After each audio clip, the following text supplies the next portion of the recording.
औज़ुबिल्लाहिमिनश्शैतानिर्रजीम बिस्मिल्लाहिर्रहमानिर्रहीम। अस्सलाम वालेकुम। मैं हूँ सादिया सुहेल, आपकी दोस्त, आपकी हमदर्द।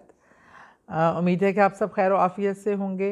अच्छा जी, आजकल कॉलरा बहुत फैला हुआ है, उससे आपको पेट की तकलीफ़ और उल्टियाँ ये चीज़ें बहुत ज़्यादा आती हैं। इसलिए बाहर खाने में गर्मी बहुत ज़्यादा है, घर में बासी ना रखें क्योंकि फ्रिज भी सही से काम नहीं कर रहे, और फ्रेश खाना बनाएं, थोड़ा बनाएं जो उसी वक्त ख़त्म हो जाए। बच्चों को बहुत एहतियात करवाइए। और शिकंजबीन बहुत बेहतरीन चीज़ होती है, वो ज़्यादा से ज़्यादा पिएँ। बाकी जो ये सॉफ़्ट ड्रिंक्स होती हैं इनको अवॉइड करें, वो सेहत के लिए भी अच्छी नहीं होती। फ्रेश फ्रूट्स खाएं।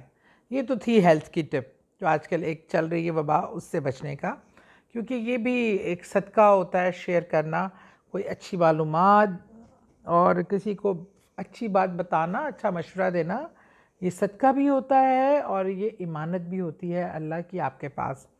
अच्छा जी, अब मुझे मज़े की बात, अच्छी जो बात मैंने शेयर करनी है, मुझे बहुत से फ़ीडबैक आ रहे हैं कि जो लोग वज़ाइफ़ कर रहे हैं, जिनकी माशाल्लाह मन्नतें पूरी हो रही हैं, वो मुझे फ़ीडबैक भी दे रहे हैं और अगले किसी मसले का बता भी रहे हैं कि इसके लिए भी बता दें।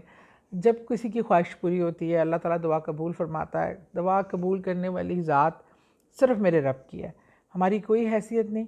जब हम उसी का कलाम पढ़कर उससे मांगते हैं, हक़ से मानते हैं, मान से मांगते हैं, तो वो ज़रूर देता है। अल्लाह कभी मायूस नहीं करता अपने बंदों को। हाँ, कुछ ऐसी दुआएं हैं हमें लगता है कि कबूल नहीं हुई, लेकिन वो ज़ाया नहीं होती। उसका अल्लाह ताला आखिरत में इतना अजर देता है, इतना फ़ायदा देता है कि आपको लगेगा, अल्लाह ताला फरमाते हैं कि जब आखिरत में बंदे को पता चल जाए ना कितना अजर है, तो इंसान की ज़िंदगी मुख्तसर सी है, इसमें तो कोई ख्वाहिश पूरी ना हो, आखिरत के लिए जमा हो जाए। बहरहाल हम इंसान हैं, हमारी ज़रूरियात हैं, हमारी ख्वाहिशात हैं, तो वो भी हम अपने अल्लाह से ही मांगेंगे ना, और कहाँ जाएंगे। अच्छा जी, बच्चों ने हमारे जो माशाल्लाह बच्चे पढ़ के निकलते हैं, बच्चे बच्चियाँ अब तो माशाल्लाह सब फील्ड में काम करते हैं और प्रैक्टिकल लाइफ कैरियर ओरिएंटेड है, विच इज़ वेरी गुड। वो बताते हैं कि जी इंटरव्यू कॉल की कामयाबी के लिए, ये मुझे काफ़ी फरमाइशें आई हुई हैं कि इंटरव्यू कॉल में कामयाबी के लिए वजीफ़ा बता दें। एक तो ये कि वेल प्रिपेयर हों, स्टडी करें, अपनी जनरल नॉलेज को बढ़ाएं, खुद एतमादी बढ़ाएं, कॉन्फिडेंस से जाएं और ये बात बिलीव रख के जाएं कि राज़िक अल्लाह की ज़ात है, कोई आपको रिज़्क नहीं दे सकता और अल्लाह आपको अपने वक्त पे जो आपके लिखा है वो ज़रूर मिलेगा। लेकिन उसी के साथ साथ आप बहुत यकीन, बिलीव और अल्लाह की ज़ात पे एतमाद करते हुए वजीफ़ा सुन लीजिए।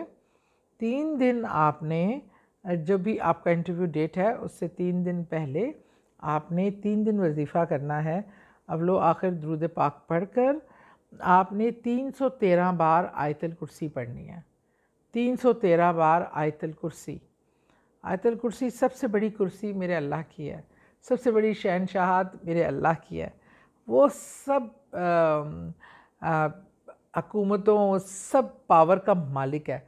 तो सबसे पावरफुल हस्ती को आपने जब इस तरह बुलाना है, कॉल करनी है और उसको कहना है कि अल्लाह तू मुझे इस मसले से निकाल, मुझे कामयाब फरमा, मुझे मेरे लिए कामयाबी के रास्ते खोल।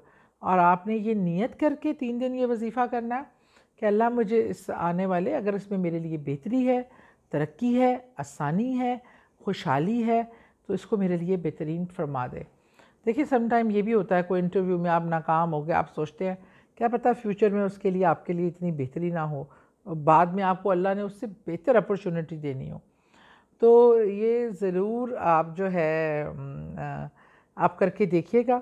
इंशाअल्लाह ताला इसके फज़ल व करम से, इसकी बरकतों से आपकी अल्लाह ताला मुश्किलात भी आसान करेगा, इंटरव्यू में पास करेगा।